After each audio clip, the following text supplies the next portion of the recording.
অনেক রাত হয়ে গেছে। আমি না চটপট করে মোচাটা গুছিয়ে নিই, যেটা আপনাদের সাথে শেয়ার করতে পারলাম না, রাত হয়ে গেছে যেহেতু। আমি মোচাটা সেদ্ধ করে এভাবে চটকে নিই, তাতে না ওই বেশ মানে কি বলবো, ওই যে তাকিয়ে আছে ব্যাপারটা হয় না। এটার মধ্যে দেওয়া আছে জিরে, আদা, কাঁচা লঙ্কা বাটা দিয়ে সেদ্ধ করার পরে ভালো করে হাত দিয়ে চটকে নিয়েছি। আলু ভেজে নিয়েছি, এই যে নারকেল। আর আমি যেটা দিই, সবাই আমরা একইভাবে মোচা করি, কিন্তু আমি যেটা দিই সেটা হচ্ছে একটা দুধের প্যাকেট, ঘিয়ের সাথে দুধের প্যাকেট আর গরম মশলাটা একটা মিশ্রণ বানিয়ে আমি দিই। আর মোটামুটি সবাই একই রান্না, জিরে ফোড়ন দিই, তেজপাতা,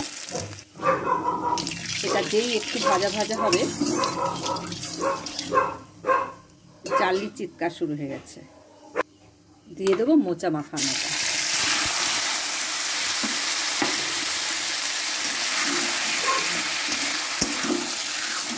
এবার এটাকে শুধু কষতে থাকবো।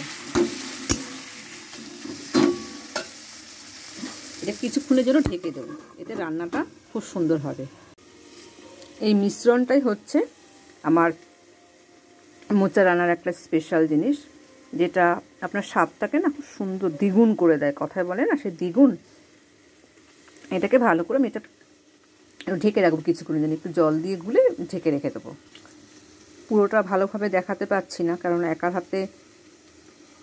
হাতে আমি মোবাইলটা ধরে আছি আর এক হাতে আমি কাজগুলো করছি, ওই জন্য মাঝে মাঝে অনেক কিছু স্কিপ করে যাচ্ছে।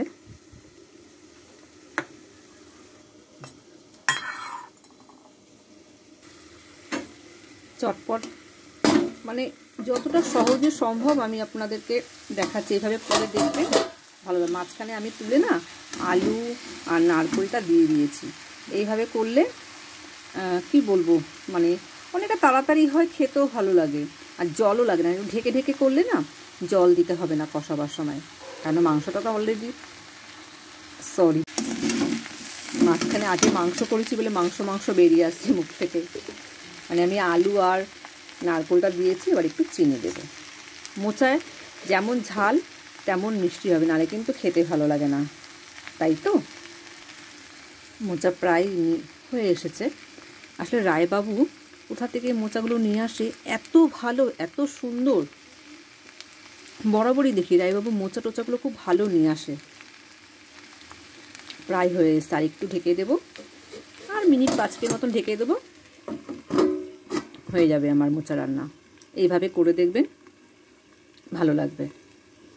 আর অনেক তাড়াতাড়ি হয়। মানে মোচা রান্না মানে অনেকে ভাবে একটা ঝুট ঝামেলা।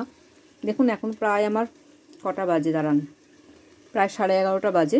মাংস হয়ে গেল, ভাত হয়ে গেছে, সব হয়ে গেছে। আমি না চেষ্টা করি রান্নাটা ঠিক রেখে যতটা নিজের মতন করে গুছিয়ে সহজভাবে করে ফেলি।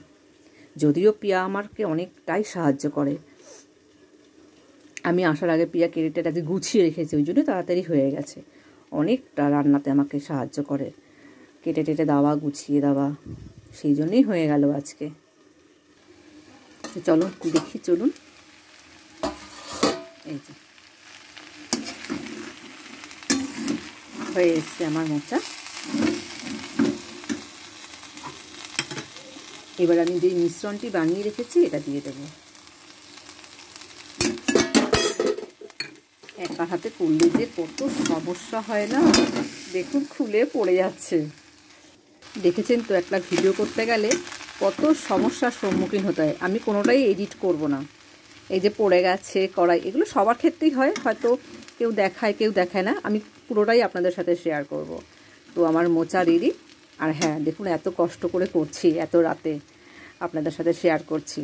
প্লিজ সাবস্ক্রাইব করুন আর প্রচুর মানে শেয়ার করুন। হ্যাঁ, যদি আপনাদের কাছে নতুন কিছু আইডিয়া থাকে বা আমার কোনো জায়গায় কোনো কিছু ভুল থাকে, অতি অবশ্যই কিন্তু কমেন্টের মাধ্যমে জানাবেন। আমি নিশ্চয়ই ভুলটা শুধরে নেব। তো চ্যানেলটিকে সাবস্ক্রাইব করে আমার পাশে থাকুন, ফলো করুন। টাটা।